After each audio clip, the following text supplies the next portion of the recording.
Good morning, students. Today we will do working with language of chapter 8. First है the words given against the sentences below can be used both as nouns and verbs.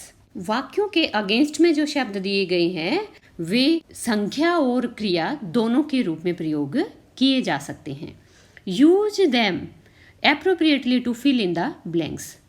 खाली स्थानों को भरने के लिए उनका उपयुक्त प्रयोग करें. फर्स्ट है हमारा the two teams have blank 3 matches already और ब्रैकेट में दिया गया है आपका प्ले. आपको प्ले को भरना है एज अ नाउन और एज अ वर्ब. तो वर्ब और नाउन दोनों के रूप में आप इसका प्रयोग कर सकते हैं. तो यहाँ पे बच्चों हमें देखना होगा कि नाउन के रूप में प्रयोग होगा या फिर वर्ब के रूप में प्रयोग होगा. तो यहाँ पे हम देखते हैं ब्लैंक से पहले हमारा हैव है और हैव यहाँ पे हेल्पिंग वर्ब है और हेल्पिंग वर्ब के बाद में क्या आएगा, मेन वर्ब आएगा और थर्ड फॉर्म लगेगी उसकी. तो यहाँ पे प्ले का क्या हो जाएगा, प्लेड. नेक्स्ट है हमारा second the last days blank was excellent. अब यहाँ पे एज अ नाउन हम यूज करेंगे और करना क्या है हमें यूज, प्ले ही. यहाँ पे हमें ये सब्जेक्ट का ही डिटेल है द लास्ट डेज और यहाँ पे आएगा play. The last days play, अंतिम दिन का खेल. तो एज अ सब्जेक्ट ही ये पूरा यूज होगा. तो सब्जेक्ट के रूप में आ रहा है यहाँ पे, तो नाउन का यूज होगा यहाँ पे. तो यहाँ पे सीधा प्ले ही आ जाएगा. तो ये बन गया आपका the last days play was excellent.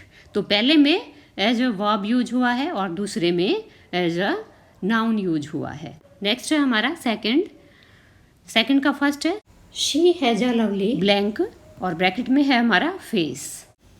Object के प्लेस पे हमारा ब्लैंक है. तो यहाँ पे फेस क्या आ जाएगा, एज अ नाउन यूज हो जाएगा. तो यहाँ आ जाएगा she has a lovely face. Second है India blank a number of problems these days. तो यहाँ पे फेस को यूज करेंगे हम एज अ वर्ब. तो यहाँ आ जाएगा इंडिया फेसेज आ जाएगा या फिर India is facing a number of problems these days. Third है हमारा ही मेड हिज ब्लैंक इन ऐसे राइटिंग और ब्रैकेट में हमारा मार्क को यूज करना है ब्लैंक में. तो ये आ जाएगा आपका. यहाँ पे बच्चों देखो ही सब्जेक्ट है, मेड वर्ब है और बाद में ऑब्जेक्ट के रूप में यहाँ पे हमें यूज करना है मार्क को. तो ये आ जाएगा आपका as a noun he made his mark. यहाँ इस सेंटेंस के अगेंस्ट हम लिखेंगे नाउन के रूप में हुआ है यूज और सेकंड वाले के फर्स्ट में हम एज अ नाउन यूज हुआ है, ये भी नाउन लिखेंगे हम. और इधर इसका सेकंड पार्ट जो है वर्ब के रूप में यूज हुआ है तो वर्ब लिखेंगे ब्रैकेट में. नेक्स्ट है हमारा थर्ड का second articles blank sold are reserved. यहाँ पे बच्चों एज अ वर्ब यूज हो रहा है तो ये आ जाएगा आपका मार्क्ड. फोर्थ है फिर the police are blank the area to catch the burglars. तो यहाँ पे ब्रैकेट में आपके कॉम है. तो कॉम को यहाँ पे is R am helping verb के बाद ब्लैंक है तो यहाँ पे आपका हो जाएगा वर्ब के रूप में यूज होगा. तो यहाँ आ जाएगा कॉमिंग. तो ये ब्रैकेट में लिख देंगे हम वर्ब. नेक्स्ट है इसका 2 part N ordinary plastic blank cost 5 rupees. तो कॉम को ही यूज करना है यहाँ पे. तो ये हो जाएगा as a noun he use होगा क्योंकि ये एन ऑर्डिनरी प्लास्टिक कॉम पूरा ही नाउन बनेगा और उसके बाद वर्ब की फर्स्ट फॉर्म जो है उसके साथ SEIS कॉस्ट्स के साथ लगा है. तो यहाँ पे कॉम क्या है, नाउन है और एन ऑर्डिनरी प्लास्टिक इसकी डिटेल है. तो यहाँ आ जाएगा कॉम. फिफ्थ है first he gave a blank in answer to my question और ब्रैकेट में है आपका स्माइल. यहाँ पे एज अ नाउन यूज हो रहा है स्माइल. तो यहाँ आ जाएगा smile he gave a smile. क्यों हुआ स्माइल, क्योंकि ही क्या है सब्जेक्ट, गेव यहाँ पे वर्ब है और बाद में ऑब्जेक्ट के रूप में नाउन या प्रोनाउन का ही यूज होगा. तो इधर आ जाएगा स्माइल ही. इसका second part we also blank to see him smile. यहाँ पे वर्ब के रूप में यूज होगा और स्माइल्ड आ जाएगा यहाँ पे. तो ये हो जाएगा आपका वर्ब और ये हो जाएगा आपका नाउन.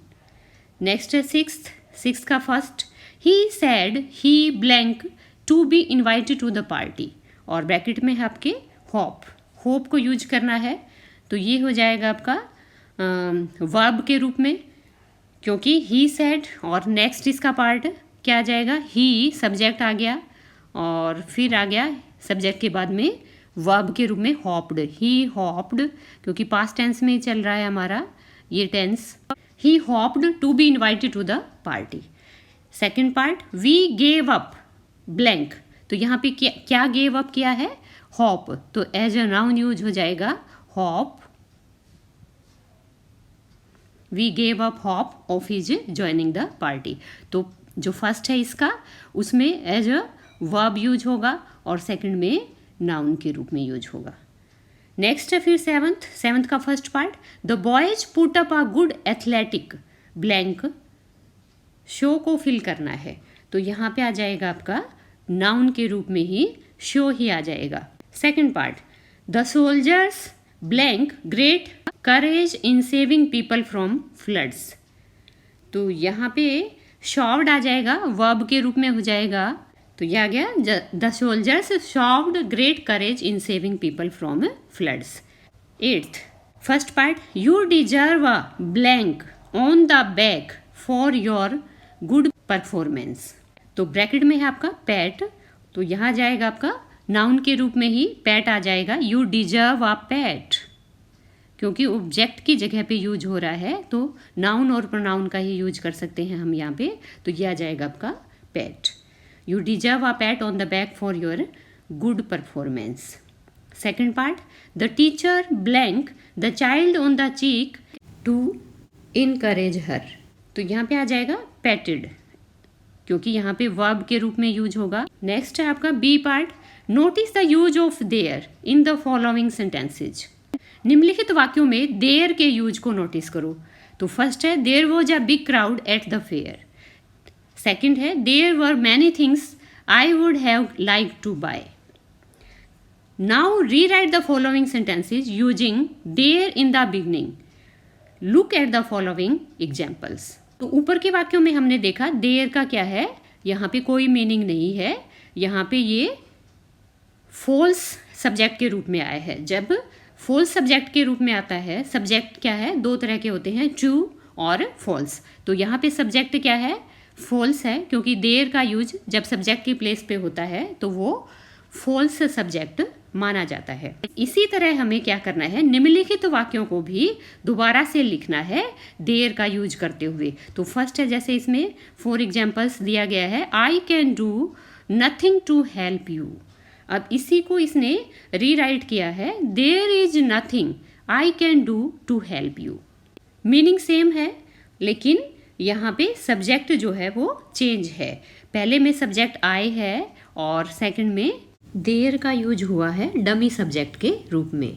नेक्स्ट है a man at the door is asking to see you, और इसका चेंज है there is a man at the door asking to see you, तो यहाँ पे देयर को इसने सब्जेक्ट बनाया है। इसी तरह हमें जो फॉलोइंग जो सेंटेंसेज है, निम्नलिखित जो वाक्य है उनको चेंज करना है देयर का यूज करते हुए, तो फर्स्ट है हमारा this park has beautiful roses, तो इसमें हमें क्या देखना है बच्चों कि सब्जेक्ट जो है हमारा कौन बनाया जाए, देयर को बनाया जाए, लेकिन जो रियल सब्जेक्ट हमारा इसमें क्या रहे, जिसका क्या है एग्जिस्टेंस हो, जिसका कोई अस्तित्व हो लेकिन वो कोई काम ना कर रहा हो, तो इसमें क्या है ब्यूटीफुल रोजेज जो है उसका क्या है एग्जिस्टेंस है, तो इसका बन जाएगा हमारा देयर इज नहीं लगाएंगे यहाँ पे बच्चों, हम क्या करेंगे सब्जेक्ट को देखेंगे, जो रियल सब्जेक्ट है हमारा ब्यूटीफुल रोजेज है, तो रोजेज क्या हो गया यहाँ पे प्लूरल है, तो प्लूरल के लिए हमें क्या करना होगा, देयर के साथ आर का यूज करना होगा,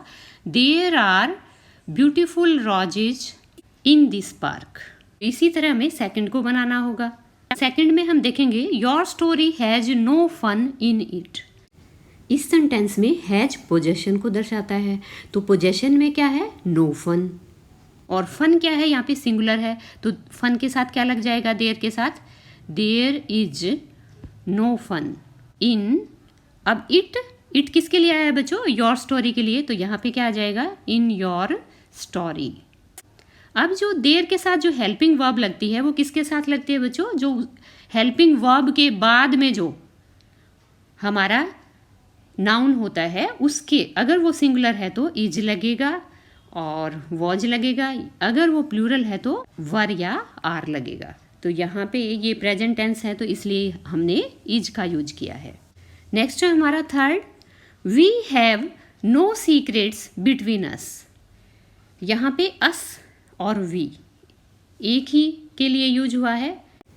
यहाँ पर पोजीशन में क्या है? No secrets. तो इसको हम रियल सब्जेक्ट बनाएंगे और देयर से शुरू करेंगे। तो यहाँ पे आ जाएगा हमारा देयर आर नो सीक्रेट्स, क्योंकि सीक्रेट्स क्या है? प्लूरल है।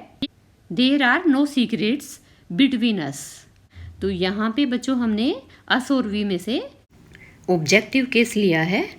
अब फोर्थ है, my village has 2 primary schools.